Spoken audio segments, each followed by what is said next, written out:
One, two, three, four, yo, ada yang baru lagi nih, ya kan? Oke, di awal scene kali ini kita diperlihatkan kelanjutan yang menarik dari chapter kemarin, di mana baku hantam antara Dewa Rulai versus Dewa Erlang masih berlanjut. Baku hantam yang keras pun terjadi di sana, yang membuat tempat di sekelilingnya mendapatkan tekanan yang menggebu-gebu. Aura pertarungan luar biasa pun terlihat dari mereka. Mereka pun saling memuji satu sama lainnya. Dewa Rulai berkata, "Wow, Sugoi, sangat bagus sekali. Kau juga memiliki pertahanan yang cukup kuat," ucap Dewa Erlang. Namun serangan barbar dari keduanya masih terus berlanjut dan terus berlanjut. Dewa Erlang pun meloncat dan menghantamkan tombak emasnya itu, yang berhasil menjebol pertahanan Dewa Rulai. Akan tetapi, untung saja Dewa Rulai masih sanggup untuk menahan serangan tombak emas itu. Dewa Erlang yang masih marah dan muak kepada Dewa Rulai mulai menambahkan tekanan gaya dobraknya itu, yang berhasil membuat tombak emasnya itu terlepas dari tangan Dewa Rulai, yang membuat Dewa Rulai mundur dari tempat berdirinya semula. Akan tetapi tidak cukup sampai di situ. Dewa Erlang pun langsung menghantamnya kembali sambil berkata, "Hei Rulai, apa yang kau lakukan, ha? Selama ini aku selalu menghormatimu sebagai salah satu dewa.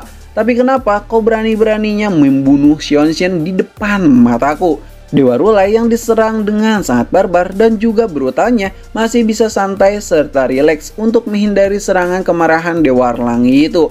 Sambil berkata, "Hei, tenanglah Dewa Erlang, semua ini tidak seperti apa yang kau lihat selama ini.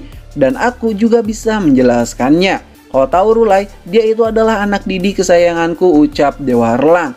"Hei, kau ingin tahu juga Erlang? Yang aku lakukan itu adalah keinginan anak didikmu sendiri." Dewa Erlang yang tak terima penjelasan konyol dari Dewa Rulai berkata, "Bacot kau," sambil menghunuskan tombak emasnya itu. "Rasakan ini Rulai, jurus tombak berputar." Serangan tombak dan putaran tombak itu pun benar-benar luar biasa, seperti pusaran tornado yang sangatlah gila, serta mampu memojokkan Dewa Rulai dan mementalkan tubuh Dewa Rulai itu. Dewa Rulai yang masih rileks hanya bisa menghindar dan terus menghindar sambil menganalisis keadaan ini. Dewa Erlang yang melihat Dewa Rulai yang meloncat tinggi di udara mencoba menyerangnya dengan tombak emasnya. "Lihatlah ini Rulai, ujung tombakku yang akan membalas perbuatanmu itu." Dewa Rulai yang melihat serangan mematikan itu mencoba menghentikannya dengan serpihan-serpihan genteng yang ada di sekelilingnya, yang ia buat sebagai telapak tangan dewa yang berfungsi untuk menahan serangan Dewa Erlang itu. Dewa Rulai berkata, "Wow, sepertinya kau sudah benar-benar serius." Lalu kedua jurus dahsyat itu pun saling bergesekan yang membuat hal epik pun terlihat di sana.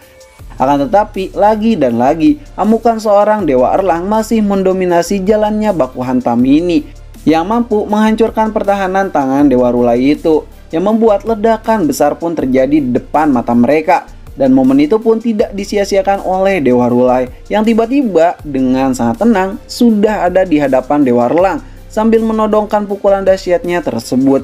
"Hei Dewa Erlang, tidak bisakah kau sedikit tenang? Rasanya tidak sopan jika kau terus barbar seperti ini."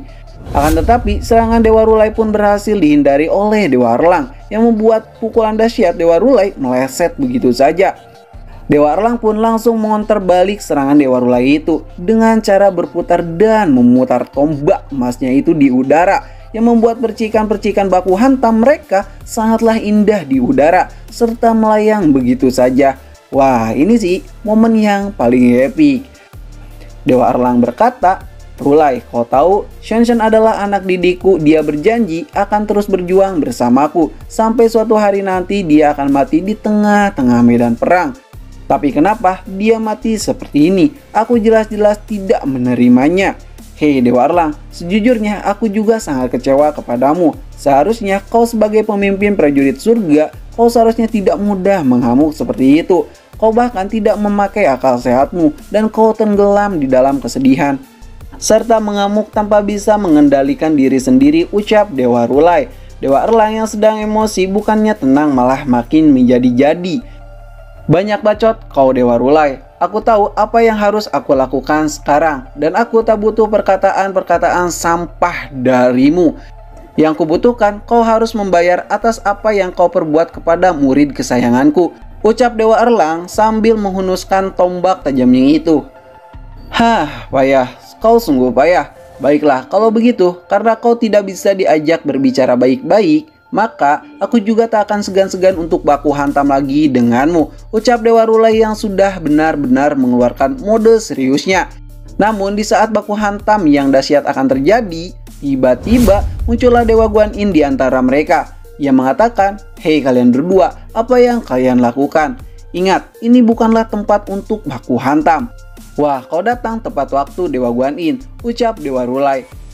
Para prajurit langit pun langsung mengevakuasi jenazah ketua Xionshen. Para prajurit yang membawa jenazah Xionshen berkata, "Entah kenapa aku merasa sedih dengan ketua Xionshen yang mati begitu mengenaskan ini. Di saat mereka akan mengevakuasinya, sepatu ketua pun jatuh tertinggal begitu saja." Dewa Erlang pun masih sangat emosi dengan hal ini. Matanya itu menatap tajam kepada Dewa Guan Yin. Namun Dewa Guan Yin berkata, "Hei, tenanglah, ini akan baik-baik saja. Dibandingkan kau mengamuk di sini, lebih baik kau pergilah Erlang dan doakan saudaramu," ucap Dewa Guan Yin yang menatap serius kepada Dewa Erlang. Dewa Erlang yang masih penuh emosi menghentakkan kakinya itu dengan sangat keras, menandakan dia benar-benar sangat kesal sekali. Dia pun pergi menuju saudaranya. Ia berkata, "Hei Rulai, ini semua masih belum berakhir begitu saja." "Hei Dewa Rulai, jelaskan apa yang sebenarnya terjadi," ucap Dewa Guan Yin. "Sebenarnya aku tak sengaja bertemu dengan Xionshen. Tiba-tiba dia menyerangku, namun aku berhasil menyadarkannya setelah waktu itu. Dia berkata kalau aku harus membunuhnya, jika tidak maka dia akan kehilangan kesadarannya. Dan semua itu benar-benar karena keinginan Xionshen sendiri." "Oh, jadi begitu ya. Sepertinya begitu banyak hal yang terjadi di istana surga ini. Tapi tenang saja, aku akan segera mengatasinya," ucap Dewa Guan Yin. "Ya, aku juga mempunyai caraku untuk mengatasi hal ini," ucap Dewa Rulai sambil berjalan pergi. "Kenapa? Aku yakin sekali ada sesuatu yang aneh di istana surga ini. Ini adalah yang pertama. Pasti nanti akan ada lagi," ucap Dewa Rulai di dalam hatinya. Dewa Erlang yang melihat ketua Xionshen meninggal di depannya mempersembahkan kaki armornya kepada Xionshen sebagai penghormatan baginya dari Dewa Erlang. "Saudaraku, beristirahatlah dengan tenang di sana. Hanya ini yang bisa aku lakukan kepadamu," ucap Dewa Erlang. Dan chapter kali ini pun berakhir di sini. Terima kasih sudah nonton channel ini. Like aja jika kalian suka, dislike aja jika kalian tidak suka. Kami ceritain pamit dan sampai jumpa di next video. Bye bye.